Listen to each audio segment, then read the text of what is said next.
So I mean, this air handler, it's really is just like 14, and what future air handlers are going to be like. Once we get to bed tower, that will change with 16 and 19. Those work a lot differently, but we can get to that when we get there. So can you explain the return fan CFM sequence? Yeah, so this gets a return fan, air CFM offset based off of the supply air CFM. It just takes the supply air, subtracts this offset from it, and then that's the set point of my return fan. That's based off of the pressurization offset as well as exhaust fan. So if an exhaust fan's running, we'll subtract its scheduled CFM from the supply CFM and make that our return air set point. And it'll just track to that using a PID loop, just like supply air does. So we're subtracting 1600 CFM based off the exhaust fan running Exhaust fan and pressurization. and pressurization. Yes. Okay. So those two get added up and then subtracted from the supply fan CFM. Is that a set calculation, or if the exhaust fan goes down, does it recalculate? Yeah, if we have no status on that exhaust fan, it'll take that out of the equation, and it'll just count it as 0 CFM. Yep. Is there any other part of the sequence that you guys want to go over? You guys want to go over 100% of it? Like it's like 14. Yeah, it's exactly like Yep. 14. And can you show us the sequence of operations? Yep. If you ever need to refresh yourself on how this works, or something doesn't seem like it's working how it should, you can come here and it'll tell you to the T how everything is supposed to function. Set points are available here. Just anything you could want to know about this guy, it's going to be right here. You'll notice right here it says show set point. So right now all of these blue tags are the set point.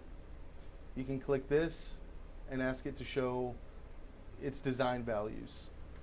You don't really see a change because all the set points are set to design right now, but that is indicating this number right here. So whenever you click the set point, it shows you your design value. That's what these guys right here are. So if I go back here and I change this to 45,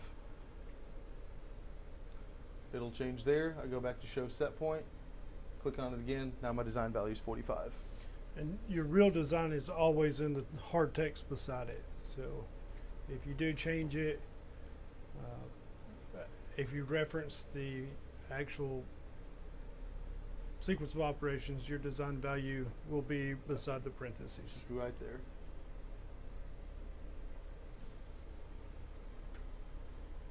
And that's just available right here through a little green tag onto the left. So those set points are the same set points I see on this graphic? On the sequence? Yes. Yes. So if you change it here, it will change in the sequence as well. Yep. Right here, I think that's worth going over. Manual shutoff switch. So on the front of these panels, on the air handler itself, there's going to be a little toggle switch. It's just on off. If that guy gets turned into off position, it shuts down the unit. It'll no longer run. And right here on your graphic, it'll tell you manually disabled. So it'll let you know, hey, at my panel, I need to go there and flip that switch back on. Does that turn red if they do that? Yes, it'll go red and it'll flash on you. And it'll also send an alarm to your alarm console.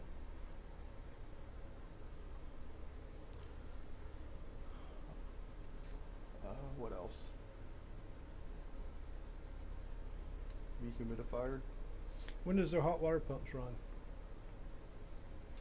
They run whenever the hot water valve is open, or if the outside air temperature is below 40 degrees Fahrenheit for 10 minutes.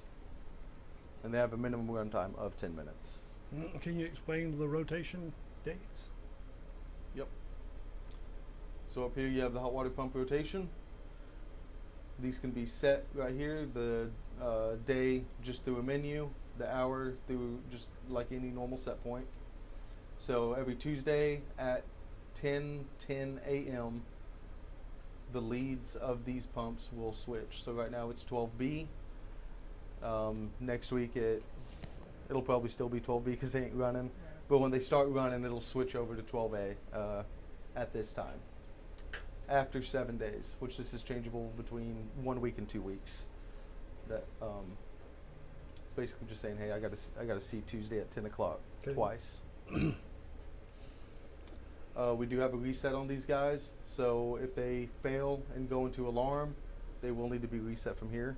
They don't auto reset, and that's just to keep the lead lags from going back and forth. That was an issue, so we did have to add a manual reset for those. And just like any other piece of equipment, you do have a enable disable. Same as out of service. So if you disable it, it takes it out of the rotation? Yes. Yeah. Yep. And by default, I believe pump 12B is considered the default lead in case both of them go into alarm. It Always going to ask for one to run. Yeah, it's always going to ask for one to run, and 12B is that default.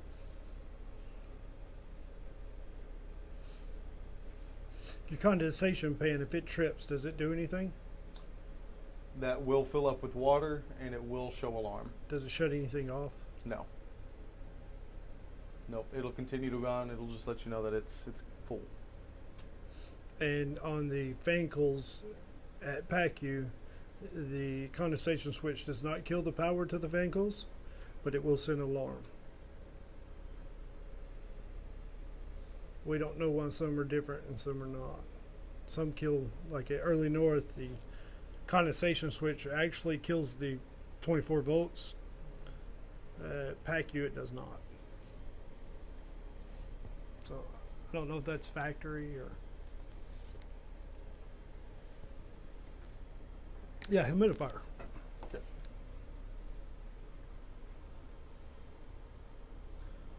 So this is more of just an information page. There's not really anything to control here. It just lets you know what the guy's doing, what it's being asked to do. Shows you error codes, if things are an alarm, whether or not it needs to be serviced. So this one's saying its next service needs to be in 500 hours. I'm not sure if that's 500 hours runtime. I'm sure it is. Yeah. Whether or not the safety loops are open or closed. Its demand for its humidity. And how is this humidifier controlled? We'll see that on the AHU-12 graphic. Yes, this one is controlled based off of supply air dew point. So right now the dew point set point is set 40 degrees, and that's just done off of a calculation based on, where is that located? Humidifier control. Off of a return air humidity set point. So we want our return air to be at about 35% right here. Right now we're at 58%, so we're not obviously we're not going to run the humidifier at that. But once we start getting drier, that supply air dew point is going to start to get higher than the dew point that we're actually supplying, and that's when that humidifier will start to run to bring that up and get some more humidity in the building so it don't get too dry. So can a humidifier run with a chill water valve? No. It can't run when the chill water is running at all. So our primary season for running a humidifier is when? Winter. During During? economizer mode. Yeah. Okay.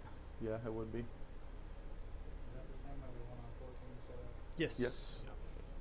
It's basically the same unit. Yeah. We're doing it for the camera. Okay, I think that unless you guys have any more questions. Is the air handler on 24/7? Because remember when we did 14, it was scheduled. We don't want to schedule it, we want it on 24. Yeah, we have this one disabled. If you ever do want it scheduled, it is available though. No, we have to keep it running. Yeah, There's no doubt. yep.